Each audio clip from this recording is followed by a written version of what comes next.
Hello YouTube, it's Ian here with Hobbies of Man once again, and today we're going to be doing another manga first impressions review. Today we're going to be looking at Elder Sister Like One Volume 1 by Pochi Ida, who I think was a hentai artist, and then she managed to start drawing for different light novels, specifically the Mom Isekai light novel, which is really good. That's where I learned of this artist. And then they had the opportunity to make their own manga. They're also, I think they were a VTuber for a while, or they had a YouTube channel. I don't remember exactly, but I do think that they are around in the YouTube sphere somewhere, if you can find them. But I don't personally follow them, so I can't really tell you that. So yeah, this book is published by Yen Press. I bought it digitally during a sale on Bookwalker. I don't remember what the sale was for or when it happened. I just remember I bought it a while back, sometime this year, but I don't remember when this year.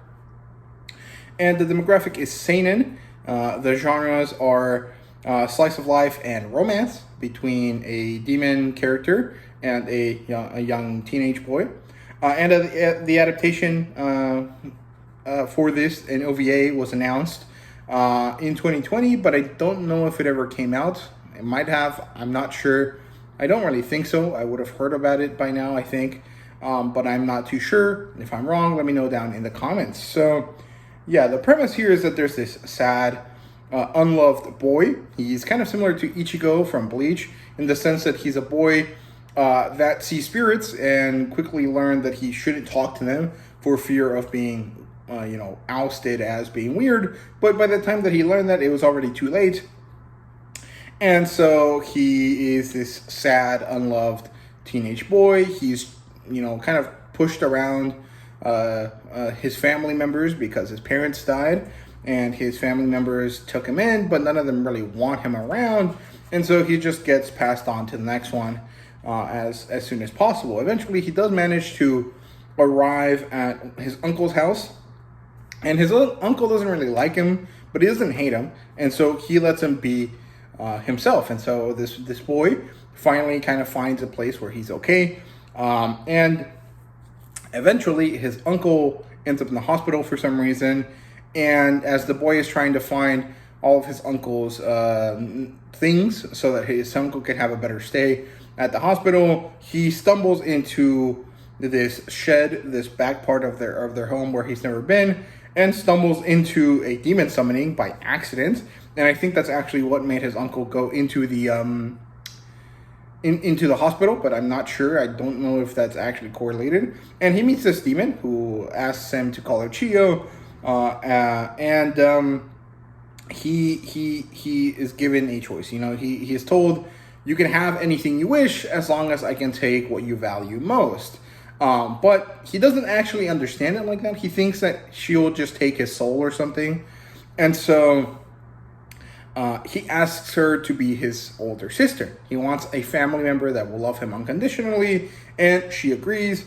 Eventually, she starts living with him, and they're developing a, really kind of wholesome relationship with some, romantic, sexual tension undertones, because it's manga, and there's always supposed to be stuff like that because they can't help themselves or something. I'm not sure. But there's moments when the boy says something and Chiyo gets this kind of expression on her face, this kind of sad vibe to it. And I do think that it is because this boy says that he values family the most.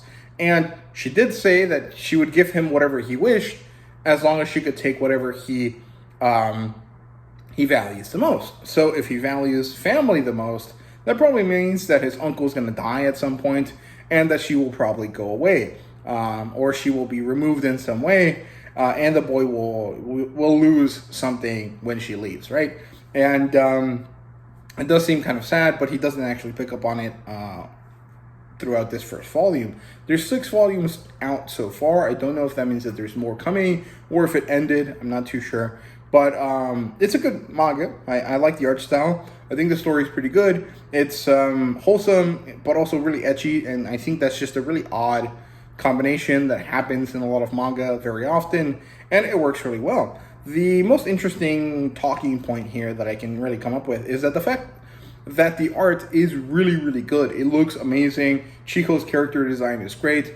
The boy's character design is really good as well. The backgrounds are pretty nice, but mostly it is just about the two characters.